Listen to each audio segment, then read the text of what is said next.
Threads, man. I figured Shazam would have been the biggest one. It was the most visual, or the Michael Keaton's Batman suit image. It's not a bird, it's not a plane, it's Superhero Slate. It's a modern podcast where we talk about everything that's great, like movies, TV, superheroes. It's Superhero Slate. Oh yeah. Hello, everyone, and welcome to Superhero Slate, the show where we run down the latest superhero entertainment news. We love TV, movies, and superheroes, so let's talk it all out. My name is Chris Dillard. And my name is Mike Royer. And this week, we're nailing our intro, Mike. Thank you for getting that this time. You're welcome. We're traveling through time with Loki on Disney Plus this week. Yes, on a Wednesday. Who would have thunk the middle of the week? Little enjoyment, a little dessert. Yeah, months aren't sacred anymore. Days aren't sacred anymore. Like, we don't know when things are releasing at this point. Shazam is getting a new costume for his sequel. We'll talk about what that looks like. Netflix is giving us Geeked Week this week. And more. Yeah, I'm excited for Geeked Week.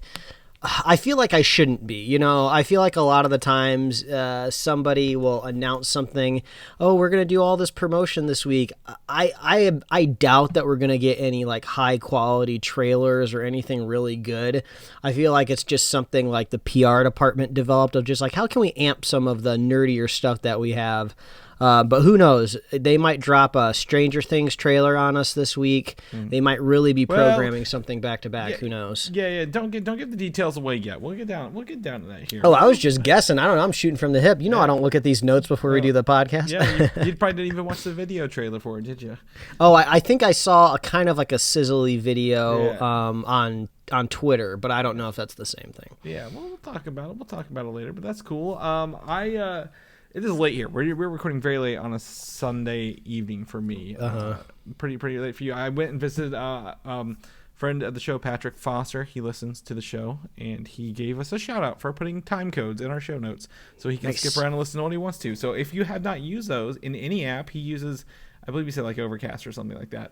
It works on iTunes, it works on Google Play. You can click on the time code and you'll jump right to that section if you want to skip spoilers, news, or you're just bored, want to jump around a little bit. So we put those in every show for you. So thank you, Patrick. We played some board games with some friends. I won a game called Calico. It is the only picture to make it out of this event onto the internet this week. It's about cats and quilts, and I'm pretty sure if I made one more quilt pun, I was going to be forcibly ejected from the house. And you know why I say that? Innocent until proven quilty. So. Oh no, Chris. Yeah. Ejected from the podcast. Yeah. I'm just going to do the rest of it for myself. Yeah. After 327 episodes, we have decided to just end it on a pun. So that's the way to do it. But with that, you know, this again, everyone probably knows by now. I'm moving into a new house. We got new appliances this week, Mike, on Friday. Very big deal in the home world, right? I saw you make a comment about how, you know, fridges are not allowed to come standard with apartments in California. Oh my gosh, yeah. Some cabal of Los Angelinos made a rule long ago that apartments just would not come with refrigerators. So you're just like apartment dwellers in LA are like refrigerator nomads. You carry your refrigerator from one apartment to another. And you can't really upgrade to anything nice because you don't know how big of a space your apartment's going to have for what fridge, so you kind of settle with a standard size. So the day that I can enjoy a real huge fridge is going to be a major day in my life. Yeah, I want to share that with you, Mike. So maybe I can fly out there on the day it's getting delivered, and we'll christen the fridge with a bottle of champagne. Yeah, exactly. Yeah, and then you're like, damn it, we dented this fridge. That's the problem with new appliances. Dent and ding a lot easier than older ones do. Everything we have. So we went with one brand. We went with LG. Everything makes the same sound when it's done or like wants to get your attention. Oh. And I'm like, is that the dishwasher or is that the oven? Or was that the dryer? I don't know what's going on in here. Wow. But they all make very, like, they're not just like, you remember the old buzzer sounds when things run. Now they're like very calming little notes. To, like, something wants your attention. So I've been making like little songs to the notes, like dishes are done, like to the notes. And my wife's like, I'm gonna murder you. I'm like, we've only had this 3 hours. I mean, come on, let me get it out of my system now. But That's just a long way for me to say that I've not watched anything this week, Mike. I believe we actually got our TVs I found when you start mounting TVs, you lose the legs, right? Like there's no rhyme or reason where the legs and screws go. So I was able to track down 2 sets of legs for 3 of our main TVs. One of them is the same TV you and I got for Black Friday deal. What brand is that? TCL, yeah. Very light TV, by the way. You probably Yes. know the movie, like very light. So we were able to find legs for that and get that set up so I could actually watch pretty much just a binge watch of regular show on HBO Max. But kind of getting ready for Loki to be this week and some other stuff. So we didn't get to watch anything other than that because we finally got that put together kind of late in the week a little bit for that. But you've been going through some stuff here. Some of them I know, some I don't. So go on and talk. Yeah, I'll put some stuff on people's radars real quick before we jump into the news. First up, there's this fun new trend over on TikTok where users are creating their very own Adult Swim bumpers, which is actually something that's very easy to do within the app because if you think about Adult Swim bumper, they have a certain kind of pattern to them. They have a certain number of elements. So, Chris, if somebody maybe grew up in a household that was a cord cutter and has never seen an Adult Swim bumper before, can you describe to the audience real quick what a bumper looks like for Adult Swim? Well, there's two different kinds Adult Swim bumpers that I know of. One is the one that's just a random video of anything in the world. The one I can think of is mostly the streaming rivers that just linger way too long. But also with this becomes some text on the screen that is like, it's kind of like, I want to say translucid thoughts, if you will. Yeah, that's a way to put it. So like it's the most standard ones are like you'll see a lot of that. They've probably cranked out thousands of these over the years. It's just a black screen, white text, and translucent these random thoughts that are happening on the screen. It's just text, and then it'll just go to the next bit of text. It'll just flash to the next one. So if you didn't see it for like the first 2 or 3 seconds, you may catch the back half of one of these random sentences. So is this the ones you're talking about? It basically combine any of these elements, and it's very easy to make your own Adult Swim bumper on TikTok. The first up, there's usually some sort of music in the background, if there's music incorporated, and it's usually kind of like a lo-fi beat, kind of. So you lay that down as your base audio for your TikTok, and then you could, exactly like what you say, take some sort of abstract video that you want, and then you throw a little bit of text over it, like just a random thought, right? Like make sure to wash behind your ears. And then usually there's kind of like a clever reveal of the Adult Swim logo, right? Like the Adult Swim logo could be like printed on like a newspaper in the scene, or the Adult Swim logo could be kind of like spelled out with like goldfish crackers or something like that.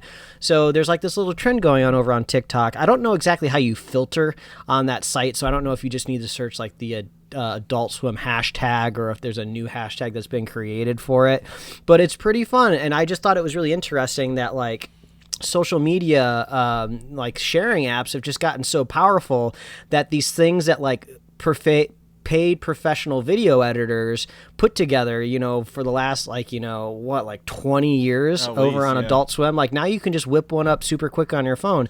So I just thought that was pretty fun. We're Adult Swim fans over here, and it's just fun that people really like that nostalgia of the bumper.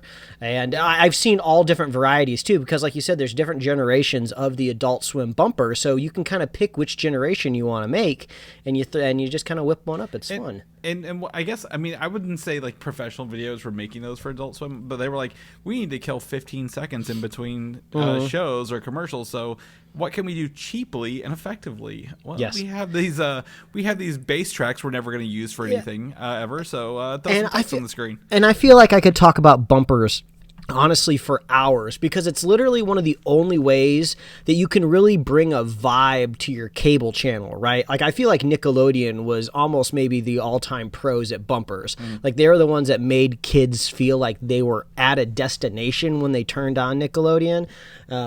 With the an squiggly Adult line artwork, like it was just with Rugrats and Deadpool. They went and they took it through everything. Yeah, and then Adult Swim made you feel like, bam, once 10 o'clock hit at Cartoon Network, ooh, it was Adult Swim time. All the bumpers changed. It felt like you were like a real mature adult. So that is one sad thing about streaming. Like you're just not really gonna get that vibe much anymore. So yeah, head on over to TikTok. I love on streaming when you get the end of a show bumper, if you will, like the outro production companies, like I binge watched a bunch of Rick and Morty this week while I was working with stuff in the background. So when was it Dan Harmon's did you get any of that kind of thing? Oh yeah, the little claymation scene that he created. Yeah, and then Aqua Teen is always the Ghostface Productions, and it it's very fadey, but there's a fake a ghost scream in the back kind of thing. And then my wife has been putting on a lot of Legends of the Hidden Temple. So the outro funny. Of that just leads into the intro of the next episode pretty easily. Oh, perfect. Music, so great. I when you mention bumpers, I'm also thinking end of show bumpers. I'm like, these are nice. These make me feel at home. I know what's happening at the end of the show. So, go on, continue. TikTok. Yeah, step up to the next one, number 2. If you haven't finished this already, hop up on it. Invincible. I finally finished it over on Amazon Prime. It was just absolutely wonderful in the craziest, insane way. They really save a lot of their budget, and they don't pull any punches, for lack of a better term, in these last 2 episodes. It's just fantastic. I feel like there's a slight bit of maybe a filler episode from the 3rd to the last episode. So that would be episode maybe 6, because I think there's 8 episodes, so 6, 7, 8. I don't know. The 3rd from the last episode, a little bit of a filler, but still important. You gotta watch them all. But man, those last 2 episodes, whoo. They're intense. They're insane. The animation's great. They save all their sakuga, as they say, all the frames for the animation in those last 2 episodes. It's a great time. I'm sure you, Chris, already are very familiar with the story, but it's cool to see it pan out, especially if you don't know what's happening. Oh my God, and just to let you know, they definitely are teeing you up for more adventures after this first season. So, I mean, I'm pretty sure the critics loved this. I don't know exactly what the viewership has been like over at Amazon Prime, but I mean, they got to keep making this thing forever. This show's great. Well, so there's 2 things. So one is this was renewed for 2 more seasons already, seasons perfect. 2 and 3. Perfect. Which, I mean, if you have a voice actor or a cast of that caliber, you probably want to write all that and record them all at once, so you can just make these affordably. But again, the thing I like about Invincible as a comic series is it's actually completed. It's not an ongoing, right? It's not Captain America. It's not Iron Man. So you are working towards an ending.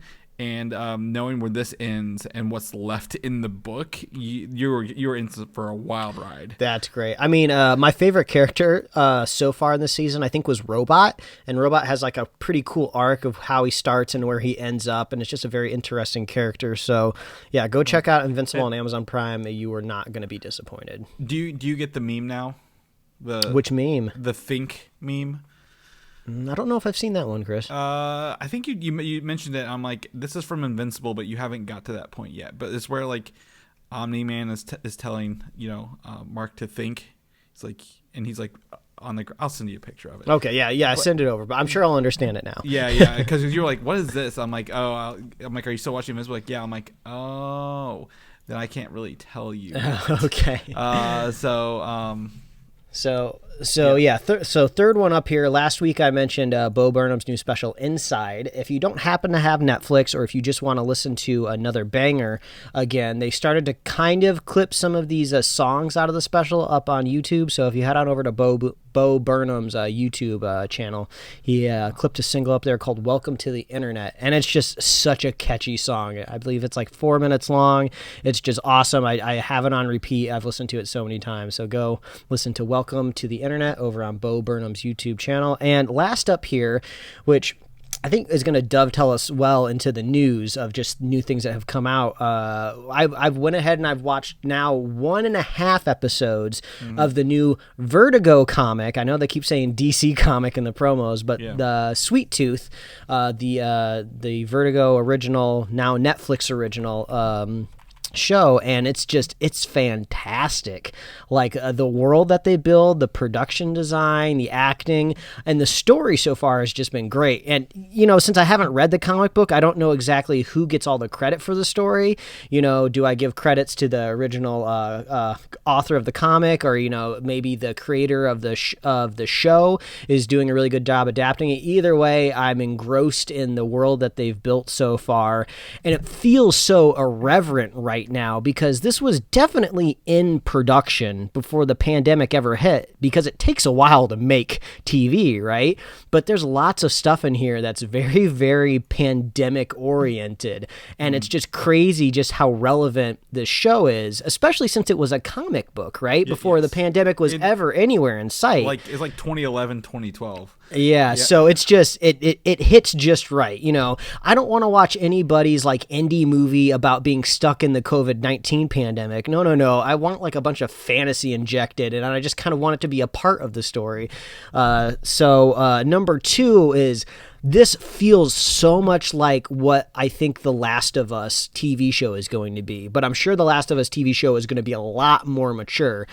Sweet Tooth is definitely a dramatic show, but there's a little bit of a lightheartedness in it because the character himself is just a child, and he interjects a lot of naive but kind of child energy into it. But in the second episode, they no spoilers, but they're exploring the world, and they go into like this overgrown kind of gift shop cabin, and I'm just like, this is Last of Us aesthetic through and through. This really feels like I'm about to see a clicker run through behind the old cash register right now. So they're pulling it off great right now. Like I said, I'm only an episode and a half through, but I feel like I'm gonna binge this thing all this week. It's been really, really, really great so far. So go check out Sweet Tooth on Netflix. And I guess, Chris, that means you got to go find your own way to watch it, but I know you're very clever that way. Yeah, it's definitely on my radar. I will tell you from what I've heard from people about Sweet Tooth is I will tell you the comic is a dark, not happy book. Oh yeah, I mean, the world in this show is definitely not happy, but I'm saying like when you're playing a game like Last of Us, right? Like everybody's dead, everybody's dying, but your main character in Sweet Tooth is like this 10-year-old boy. So it's just like it can only get kind of so dark to a point, right?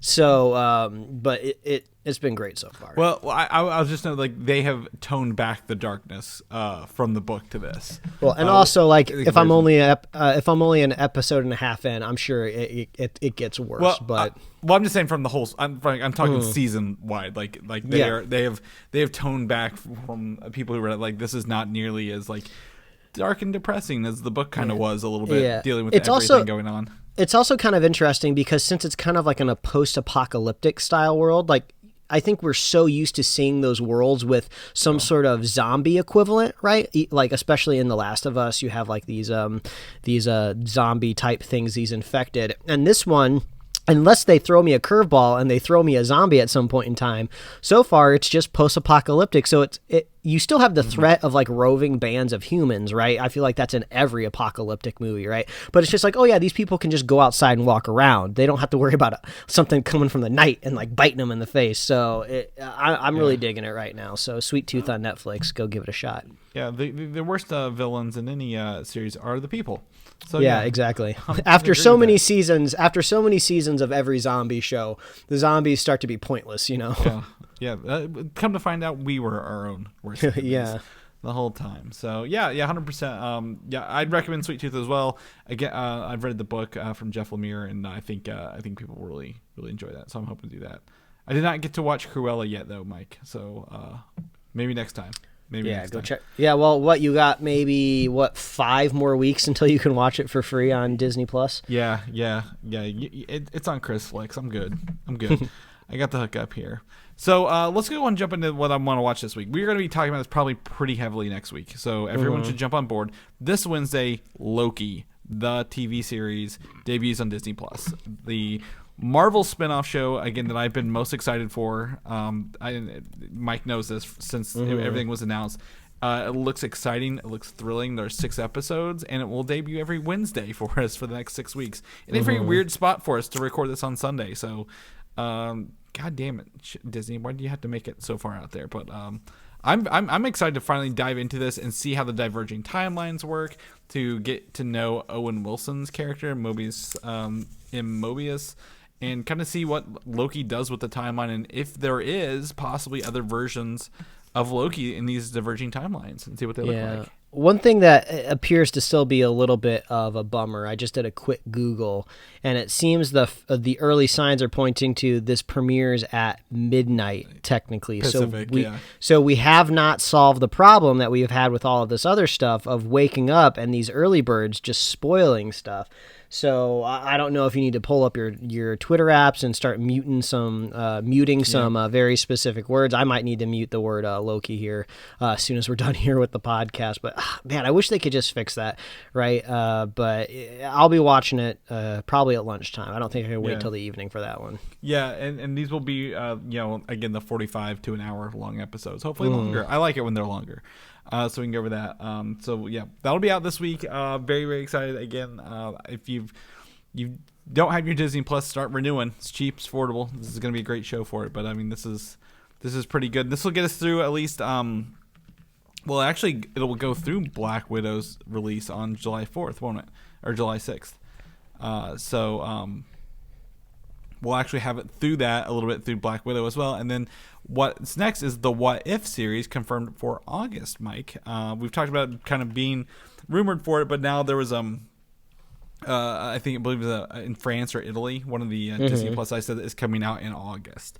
And I've got 2 more episode rumors here for you. So one of them is possibly if Age of Ultron, if Ultron crashed Sokovia and Black Widow was the only survivor. Is being kind of teased. So like a post-apocalyptic Black Widow was teased. They think it's if she lived through Age of Ultron and Ultron 1. So I didn't think of that one. That's actually interesting to have Black Widow do this. And the other one is actually what if Tony Stark took his Hulkbuster suit Sakaar and they're actually making a Lego set of this. Now, the only reason I'm like, this may or may not be true is, again, Lego sets don't always have to come to fruition, right? They're just fun things to make. But, I could see them making even more what if Lego sets than shows, just to say, we can make whatever we want now. Nothing's holding us back. Yeah, so for toys, so you get to see the Lego Hulkbuster with the Watcher, and I forget her name. Oh, that's Valkyrie. That's little Valkyrie. And Tony Stark. So I'm excited to kind of see some of these and get a teaser of this. Maybe it will hit with Loki, or right after Loki's kind of getting closer to the end. Yeah, also, I know you're kind of the Funko Pop completionist, but I wouldn't be surprised if there's a Marvel Lego completionist out there like, oh, I got to get this specific Hulkbuster armor set because this is the only one that has the Tony Stark variation where he's wearing this specific Black Sabbath shirt. So some people might be on the hook for this set already. Yeah, so definitely coming out. I think What If has, again, it's animation, it's not live action, but they're using the real voice actors for everything. So I'm excited to actually get a trailer for it with the voice actors rather than just the quick snippets of all the footage kind of along the way. So I think we'll be getting more What If as we get closer, but I'm just I think it was, what we say, 13 episodes, 10 or 13 episodes. I think it's the longer one. Something like that. Double digits, I think, for sure. Yeah, so very, very excited for that to hit August of this year. Marvel, this is unrelated to what I'm about to talk about, kind of, but Marvel has 10 projects in post-production, and a lot more coming up into production right now. One of those is She-Hulk, and an actress took to Twitter on She-Hulk to post a picture with Mark Ruffalo in his CGI suit and dots, and I don't think Marvels would be very happy about this unless they kind of let her do this. Yeah, it's not quite a spoiler, but it is funny that Mark Ruffalo is involved because he's always the one involved in these like innocent, just haphazard spoilers. His leaks, yeah. So they've got the black dots all over his face for tracking. And I notice he's wearing it looks like some audio gear hooked up to him as well. And the lights for the little bitty ping pong ball. So I think, again, people are like, oh, what, are we going to get regular Bruce Banner again? I don't think we'll ever go back to regular Bruce Banner unless there's like some sort of, I guess universal, multiversal merger causality kind of thing. So yeah, I was trying to think back. The last time we saw Bruce Banner, which I believe would have been in Infinity War. I was trying to think what color his hair was, right? Yeah. Because me thinking like, okay, this is like possibly like an 8-episode season, right? They'll be in production for a couple of months. Bring in Mark Ruffalo, do the motion capture on the Hulk.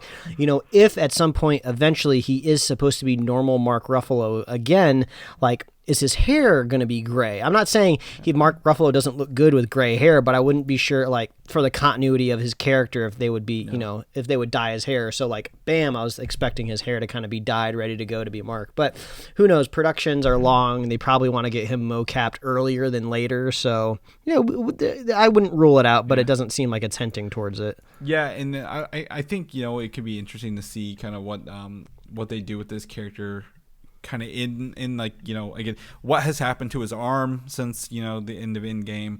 What's he doing as, Smart Hulk? Is he actually doing more stuff or what? Because he kind of just, he was Smart Hulk and then he wasn't Smart Hulk. So kind of interesting to kind of see what goes on there. But you can check that out with this actress. I don't have her name.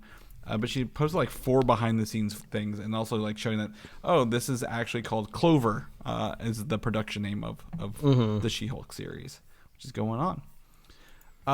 Moving along, Doctor Strange in the Multiverse of Madness. The writer, I believe Michael Waldron, who also wrote Loki, so he's out doing a bunch of interviews right now. That's why we're hearing a lot about this. He has said that when Sam Raimi joined the film, they tossed out the previous script that was being worked on by Robert Cargill, and they started over from scratch. And they were like, we're starting production in 2 months when they hired Michael Waldron and Sam Raimi. So, but in a stroke of good news for COVID, they hit it and they were able to push it back almost 10 months. So they were able to work on this a little bit longer. So I'm excited to kind of see what this does. Michael Waldron, not only is he doing Loki and Doctor Strange, he is the writer Kevin Feige is tapped for his Star Wars film as well. So that's a lot of trust from the head of a huge connected universe franchise. Yeah, I don't know if this was the same guy that was quoted earlier in the week, but I saw something online where they were describing the next Doctor Strange movie, Multiverse of Madness, as a very much a Sam Raimi flick, which makes a lot of sense because, I feel like Marvel can pull the reins in on, kind of younger / newer directors, but Sam Raimi is very established. If you bring him in to, tap a movie, you're going to let him put his spin on it. So I'm looking forward to see what this movie looks like. Yeah, very much so. Very much so. Also, Michael Waldron has worked on Rick and Morty, Harmon Quest, and Community. So he's like one of the... I saw a thing like where Dan Harmon was like, Marvel keeps stealing all my good writers. And this was one of them that they got kind of taken away. Not taken away, but like he was like, oh yeah, come... he did the Old Man in the Seat episode where Rick has to go poop on one planet and by himself. So yeah, well, I don't think Dan Harmon's ever going to be tapped to write a script for Marvel beginning in, because he is notorious for not finishing anything on time ever, which they're not going to put up with. We are in new Rick and Morty month territory, though. I will give him that. I would put him, if anything, I'd give him like something similar to MODOK. Like you get to do an animated show of your choosing that's not a normal character in the MCU, and we're gonna put it on like Hulu or something. I mean, I feel like he's been so vocal about just kind of hating superhero stuff in general. I mean, I wonder if he's the type of guy that would ever even take the job to begin with, but who knows? Oh, there's dollar signs, man. Dollars talk. But anyway, Doctor Strange: Multiverse of Madness. We are getting it next year. I'm very excited about this one. I know a lot of the characters, Doctor Strange, we get Elizabeth Olsen back as the Scarlet Witch, America Chavez, rumored Shuma Gorath, the old one. There's a lot of awesomeness writing on this movie, Mike. So, gonna cross my fingers it comes out pretty good, and they were able to work on that a little bit.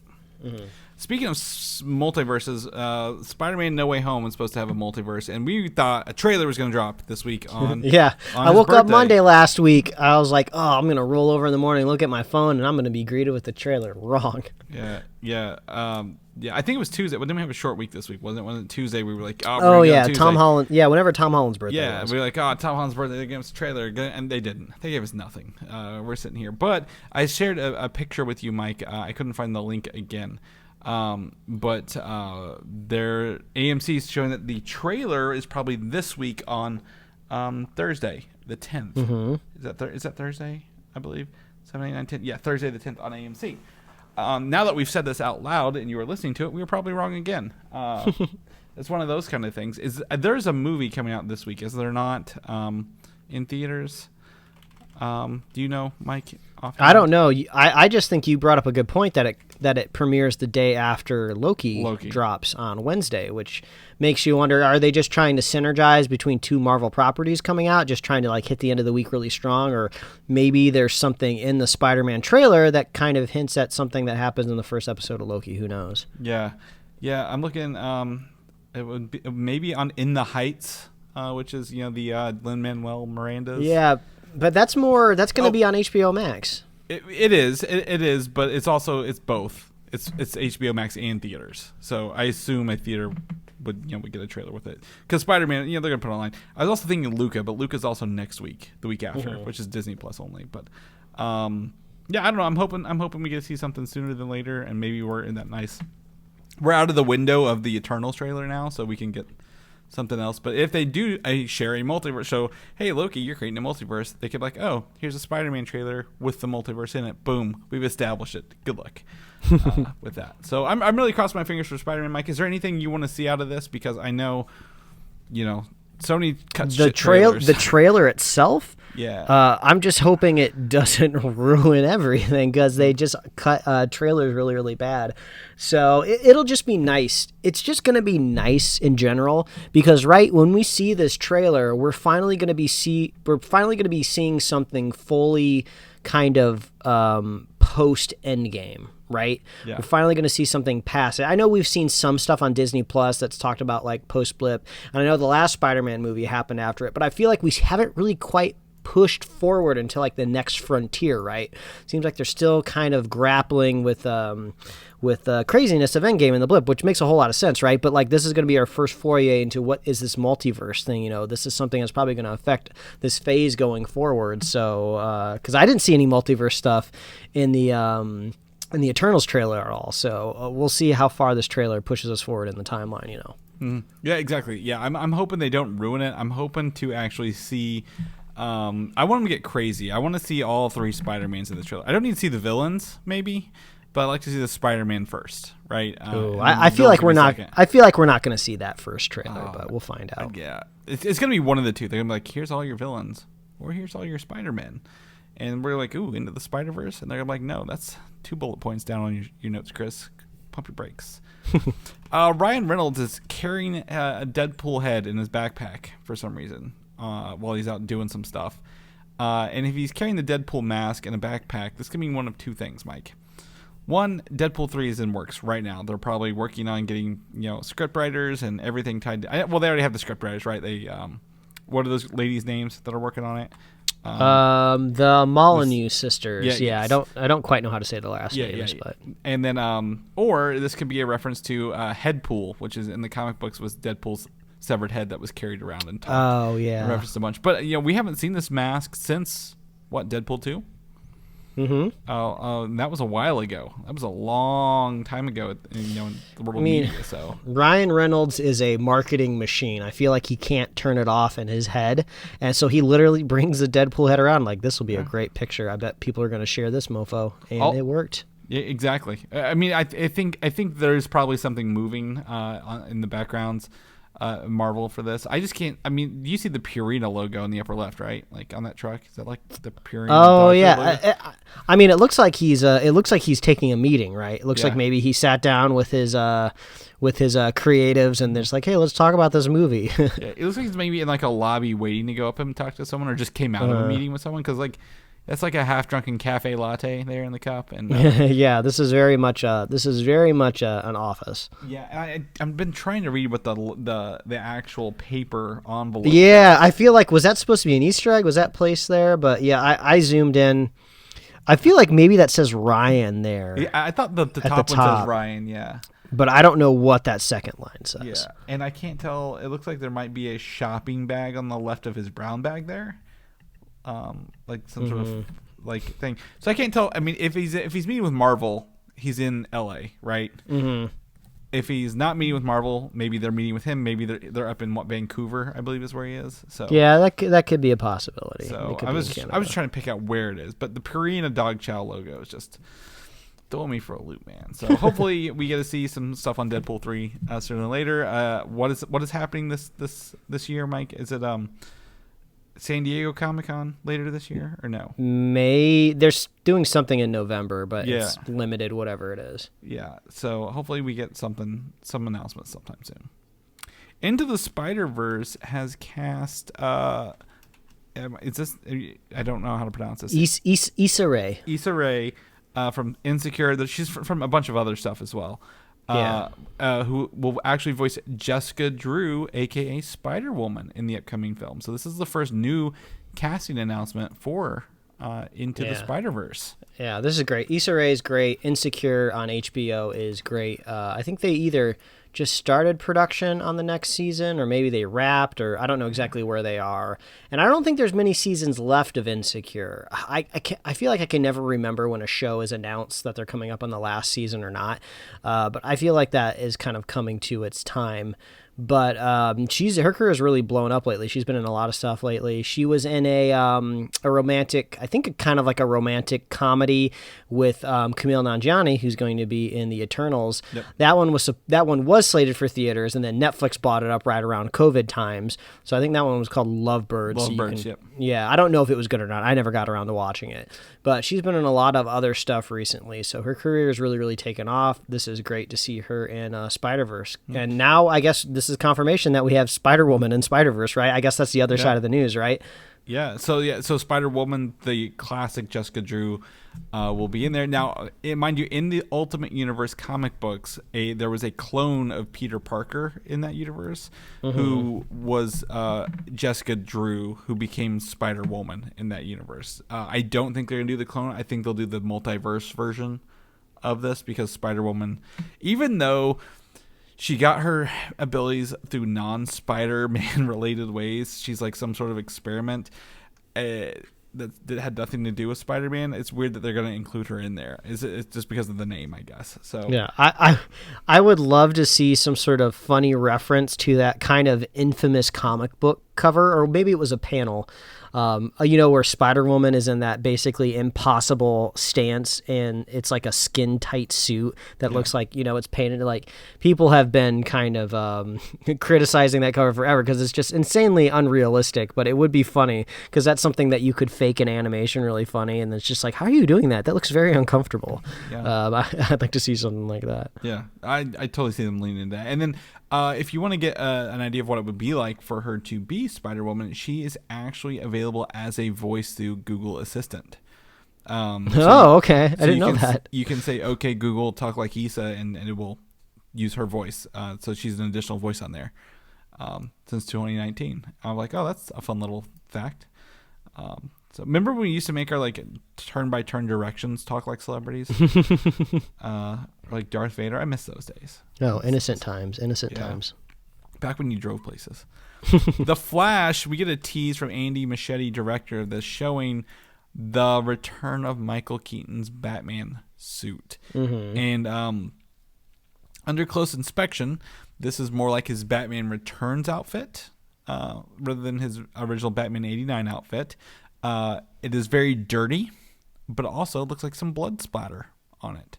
Unless he was eating a jelly sandwich and it just happened to drip while he was driving. Yeah, I was about to say, I wonder if this is a new suit or a suit back from when they filmed the movie. And, maybe Andy Muschietti was just kind of looking through the archives like, oh, this is cool, I'll take a picture of the suit. But then like, okay, they're definitely not going to let him drip fake blood on it to take the picture. So maybe this is a production suit. Yeah, that seems to be the consensus from the reports. Everyone's like, oh, this is a suit. It might be a little bit different, but like, obviously iconic because what's his name? The actor who plays Michael Keaton had the yellow background with the bat. Like, it looked like the bat signal right on his chest in those movies, and they're very much leaning into that. It just the texture on this photo with the dirt is so fun, but it also gives me again Watchmen vibes. Yeah, I got that too. I wonder, is it even possible to put drops of blood on anything yellow and not think Watchmen? So I do wonder if it's intentional, since technically Watchmen is a DC comic. Kind of, however you want to split it, Well, if Flash is dealing with multiverses, technically lately there was the Watchmen in the DC universe kind of stuff. And then also the guy who plays Negan on The Walking Dead, the actor, played Batman's dad in one of the, I believe it's Snyder's verse, right? And in theory, the Flashpoint has his dad become Batman because Bruce was killed at the theater instead, and his mom becomes the Joker. So it could be a throwback to that. I can't think of the actor's name. This is going to drive me nuts. Who plays Negan? Oh, yeah. Why can't I think of his name? It's usually on the tip of my tongue. I feel like, well, he was a bigger deal a couple years ago, right? He was being cast in everything. Morgan. Yeah. When he was on top, everyone was talking about him. Yeah, Jeffrey Dean Morgan. So this could be a Jeffrey Dean Morgan tease. It's probably not. It's probably something is happening, but Batman 89 was not afraid to kill people. I mean, I feel like I definitely could imagine Warner Brothers going off the deep end and trying to splinter this into some sort of crazy Watchmen spinoff. They definitely should not do that. They should put all of their energy into the Watchmen universe they've already rebooted on HBO Max. I know Lindelof said that he didn't see himself continuing, but they could always bring somebody else in if they thought of a good idea, right? And it ended on a cliffhanger too, so there might be something you could do with that. But I could definitely see maybe a character from the Watchmen universe showing up as like a quick cameo, right? Like, I feel like every time, I bring this up all the time, every time I envision some sort of multiverse, like wormhole or something ripping up, I always just envision like a bunch of clocks floating around and just arbitrary stuff floating in some sort of bubble. And it's just like, oh, maybe like Rorschach's mask floats across for a second. I don't know. Yeah. But it'll be in the Speed Force tube or whatever. Well, I mean, this is an idea of the comedian's button, who was played by Jeffrey Dean Morgan in Watchmen as well. So it goes it can go a bunch of ways, but I mean, it's probably like someone got killed. Hopefully they don't kill off Michael Keaton in this movie. That's, I think, my only, like, where I'd be hesitant. I'm like, you don't need to kill Batman in the Flash movie to make it relevant, right? Like, yeah, you got to keep him alive because he's got to train Terry. Yeah. For the Batman Beyond movie. Yeah. So, yeah, so that image is up there. I think that's fun. They're filming Flash. It's actually happening, Mike. Hopefully they get through this one. They don't lose another director. So, knock on wood. DC's moving along with their non-Snyder properties.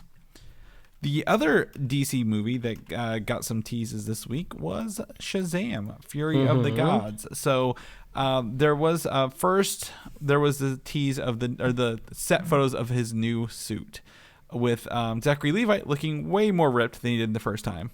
I think I sent you a before photo, like the first movie, and his suit looks more smooth, than I guess defined in terms of body structure and muscle structure. Now, mind you, there's probably some pads in this too, but they've taken his gauntlets and made them actually like complete wrist gauntlets. His lightning bolt's a little smaller. It looks more like a superhero suit in this universe, right? Kind of, a little bit like a mixture of the Flash and Superman, you think, from it's kind of funny because they I guess the Shazam director / official Shazam channels released that kind of dark silhouetted video of the character kind of talking to the camera saying, hey, maybe shouldn't we turn some lights on? Basically saying to the audience, like, oh, look at this. We got something new. You can't see it. We silhouetted it. And then, of course, just Jared comes in with the set photo. It was the other, what the suit actually looks like. Well, that's why I want to set that up. It was the other way. So just Jared came out first, and then they put up that video later saying, oh, we have a new suit. And everyone's like, we already know what it looks like. Why are you not showing us in the darkness? Yeah. It looks great. It looks very much like a modern superhero suit where you can tell that they're incorporating like textures into the fabric, doing different tones. So it's just not like all red. You got different tones of the red. The gauntlets look great. Yeah, everything looks great. I loved the first Shazam movie. I loved that kind of third act twist. I wasn't expecting it. It was really, really fun to see the Shazam family. So they got a lot more suits to make, right? Because they got to make more fancy suits for the rest of his family. But yeah, I'm down for this movie. I'm excited. Yeah, he looks more, like I said, his whole body is more defined, right? Like I feel like they puffed up his chest in that first one a little bit to make him like top heavy, like Shazam is in the comics. But this looks like maybe, again, from the end credits of Shazam where he meets Superman, like headless Superman, really, that he took his next suit ideas from Superman. Like that could be essentially a Kryptonian suit texture if you go look at the Superman suits. And then possibly looking like they're probably just going to CGI on his cape, where those cape buttons are. So I think it looks great. I think it looks. I'm excited for Shazam sequel, Fury of the Gods. It's got some stuff on there, and then the teasing of the dark thing is pretty funny. Like that's like, oh, you're having fun. You're having fun. We know we saw the suits, but you're having fun with this little thing you edited real fast. So, yeah. Anything else you want to add to that? You good? No, I'm excited. That's all I can say. Moving on, Netflix's Geeked Week. Okay, so there was a teaser this week. That is this week, June 7th through 11th. So every day is going to have a theme for this. It will start live at 9 a.m. Pacific, Mike. So 9 a.m. your time, 12 my time. And runs until the stream repeats itself at 6 p.m. So for 6 hours, they're going to do this.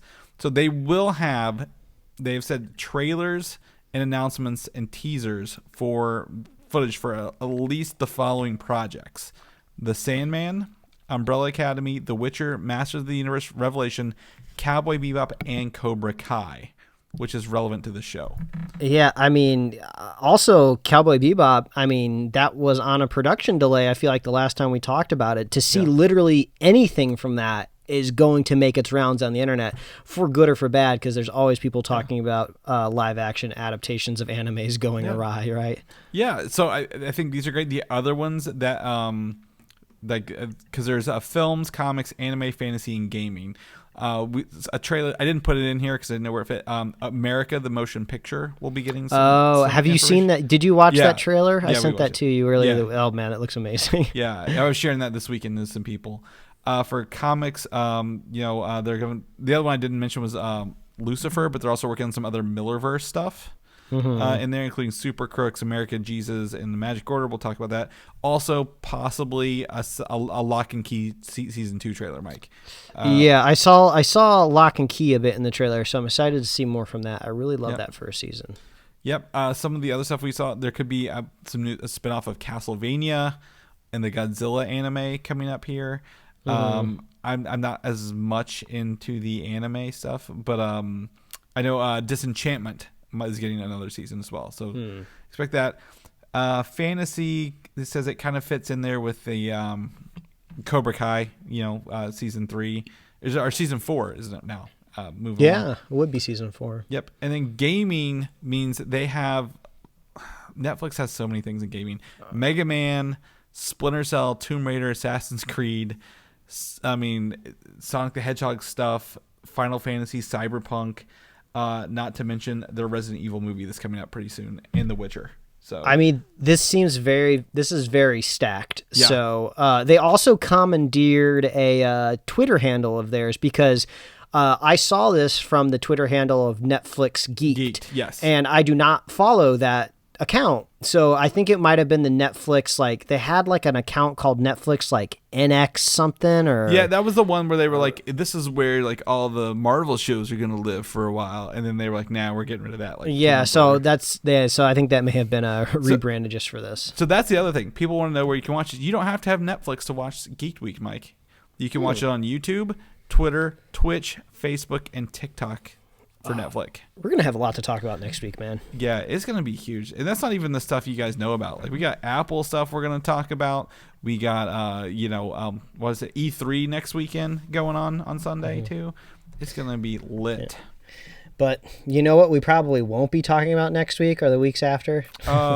Jupiter's Legacy. If everyone didn't confuse it and say Jupiter Ascending every time we tried to talk about it, it'd probably be better. But Netflix has released the actors from their contracts and commitments, usually indicating there's no season 2 or 3 right away around the corner. Now, Mark Miller has said there's a potentiality for season 2s and 3s. However, Netflix has shifted priorities and will have started working on the Super Crooks, which is set in the same universe as Jupiter's Legacy. So they're working on some it sounds like an anthology-based series, like where you do one seasons of stuff rather than trying to make whole worlds. Yeah, you sent this to me earlier this week, and my reaction was, again, like, do I even bother to finish it, right?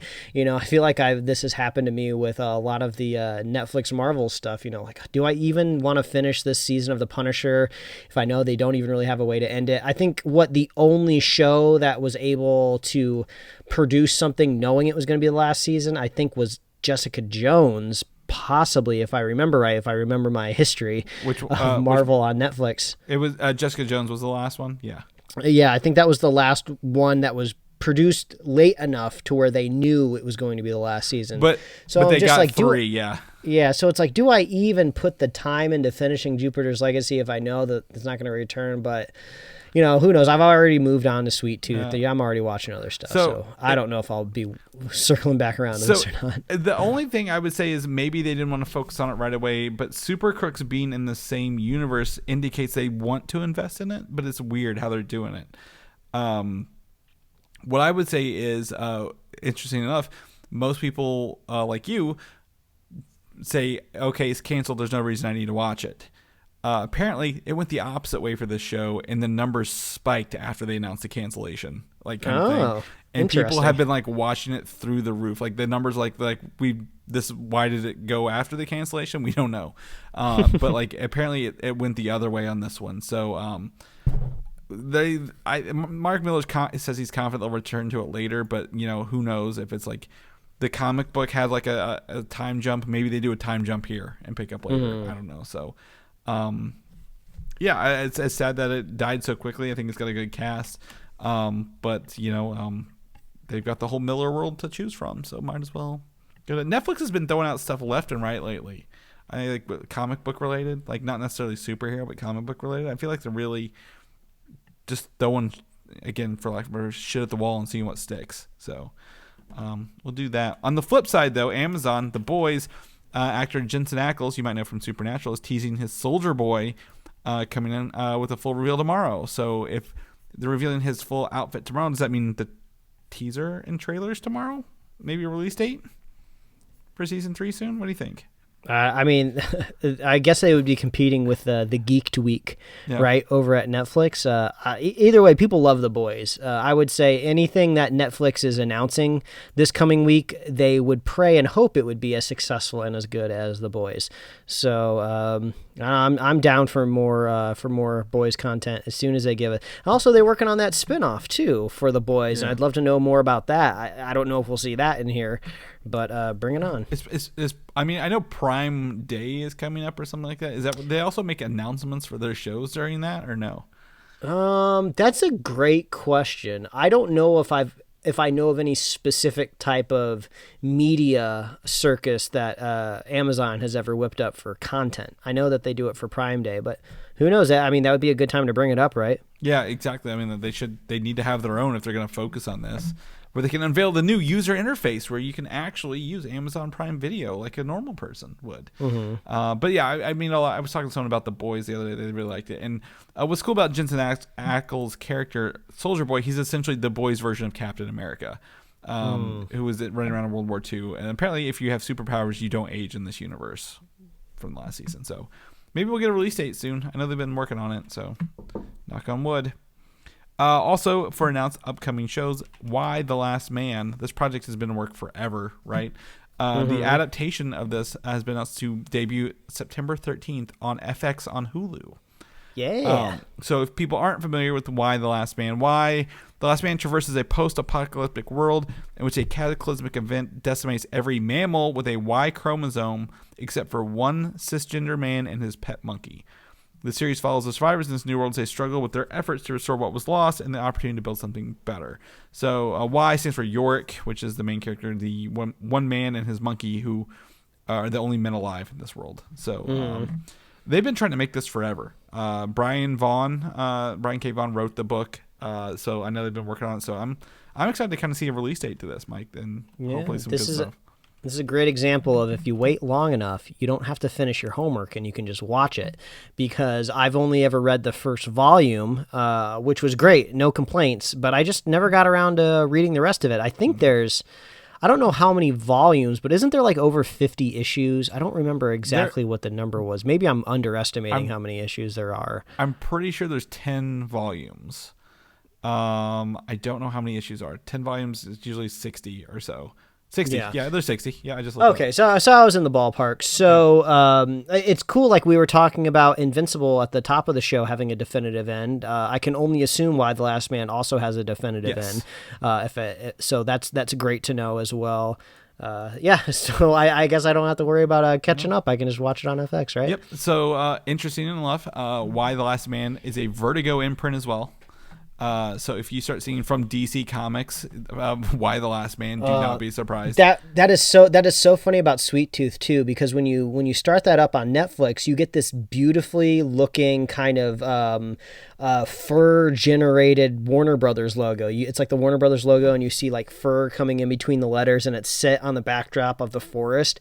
And I'm really digging the show, and I just keep thinking, who is the idiot over at Warner Brothers that did not put this on HBO Max? Because I feel like this show is going to be a really, really big deal. It's going to be great. And like, what are you doing? This should have been on HBO Max. Why the Last Man probably should be over there as well. But I guess just some smart producers went in there and picked up the IP before Warner Brothers realized what they had. Well, I think Why has been in progress to be made since like 2012 or so. So like the rights have been floating, but not back to actual HBO Max proper. I think the same thing with Sweet Tooth, since it was done for a while. So, but yeah, no, I think it's good that we're gonna have it. I don't know.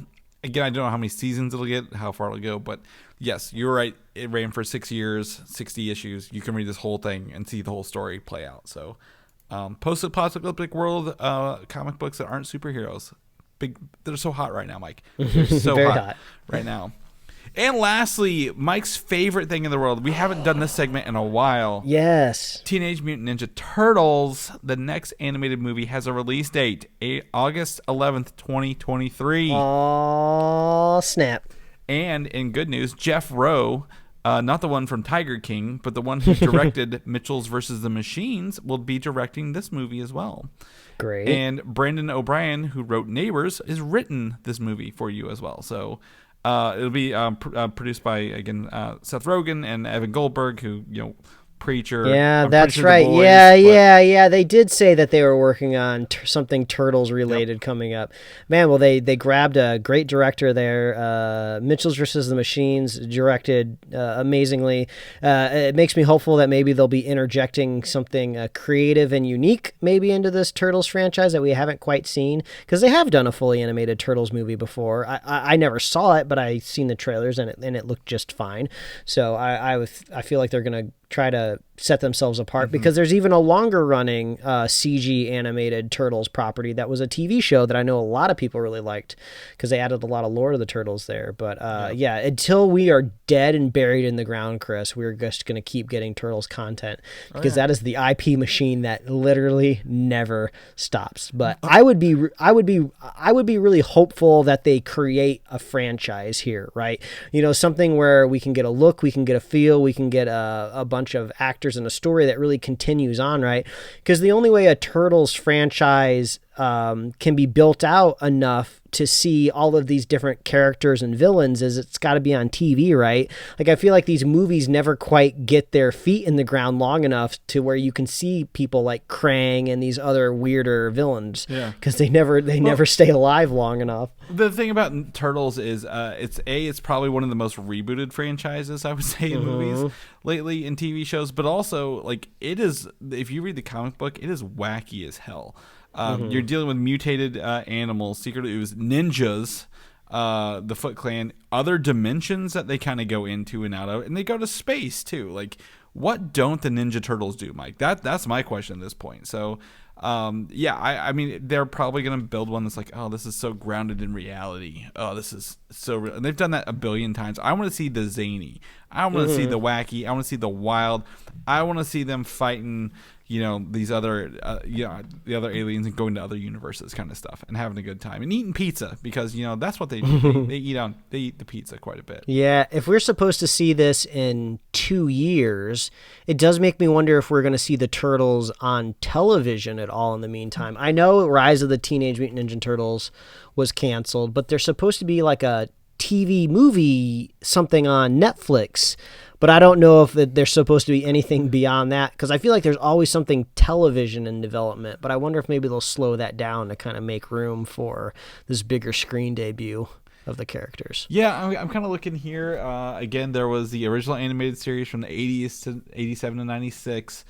Ninja Turtles: The Next Mutation from Saban Entertainment. Ooh, that sounds fun. And then Hasbro Studios belongs it as of 2018. So I know Nickelodeon has also kind of been putting out stuff, but it doesn't tell me anything else about what's next on the list. I just want Vanilla Ice to come out and put out a new Ninja Rap for the next movie, Mike. I think that's really what we're missing here. That would really take it to Go Ninja, level. Go Ninja, go. Go Ninja, go Ninja, go. What can you say? Yes. So there were 3. Okay, there were 4 animated shows. I'm clicking on it, and it's like there's nothing else after this. So like, what's next? Nothing. So, yeah. Oh, it says they're still doing Rise of Ninja Turtles, Mike. Or did we misread this? Have we been uninformed? No, I think that's supposed to be for probably the movie that's going to hit Netflix. That's probably what's still up there. Okay, because it's like it says it's still going. I'm like, this is weird because it did kind of have like a 4-part ending. Maybe there's some shorts going on. I don't know. But they sell toys. But anyway, Nerd Turtles.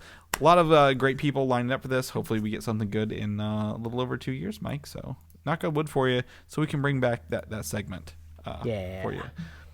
All right, well, that's the show. We're going to keep it short and sweet here. It is now 11:15 p.m. Eastern time. I'm going to crank this edit out, get it up for you guys to listen to it. And, but if people know what you're up to, Mike, where can they find you at? Well, they can find me at Mike Royer Design on Instagram and Twitter, and you can read my webcomics at pickledcomics.com. Oh, I'm also up over on TikTok. I have not made an Adult Swim bumper, but maybe I'll get around to making it. You can find me at Mike Royer Design over there. Chris, if people want to catch up with you, where can they find you and all your various appliance dings in your new house? Ooh, the adulting world of Chris Dillard can be viewed at Valdan, Valdan on Twitter, which you can also see my Calico in, my quilt cat game, where I'm the quilt master. You can also head over to Instagram, Valdan87. I'm on there as well. If people want to know more about the show, what we're doing, we've probably got, again, we're going to be covering Loki at the end of every episode for the next 6 weeks, and the upcoming Black Widow movie in about 1 month away, Mike. I mean, we're getting back into the season here. I'm excited for it. Where can they find us at? As always, all you got to do is visit superheroslate.com. You can head on over there to check out our show notes. So if you want to see that cryptic Ryan Reynolds Deadpool mask in his bag, we got that link in our show notes.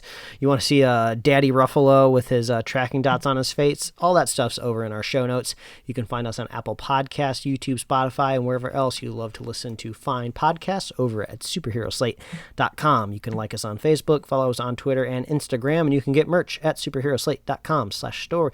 We love hearing from you. Please reach out and tell us what you're thinking about, what you're watching. Do you want to jump back into Jupiter's Legacy, even though it's probably going to get canceled? Let us know. Stay tuned to Netflix Geek Week. We're going to be talking about that next week. Let us know what you're excited for. Maybe if we miss something that's maybe very niche geeky that you think we might not talk about, if you bring it up, I'm sure we'll talk about it. Yu Yu Hakusho or whatever it is. I've been rewatching Yu Yu Hakusho. Did I tell you that? You mentioned it last week because of the I did. With the Kameo thing. I can never remember what I talk about on this show. It's been fun. It's not over on Hulu. You can watch that over on Hulu. But we love our super fans. So if you want to be a super fan of the show, just share the show with a friend, share a show with a buddy. Make sure you're vaccinated so we can all go back to the theaters, everybody. Yes, and we'll see you next week. All right, bye. Thanks for listening, and don't forget to subscribe. How was that quilt game? Because that was a game that I considered buying on Amazon earlier in the pandemic. calico. Yeah, it's really fun. No, It's really fun. I won it. I'm the master quilter. So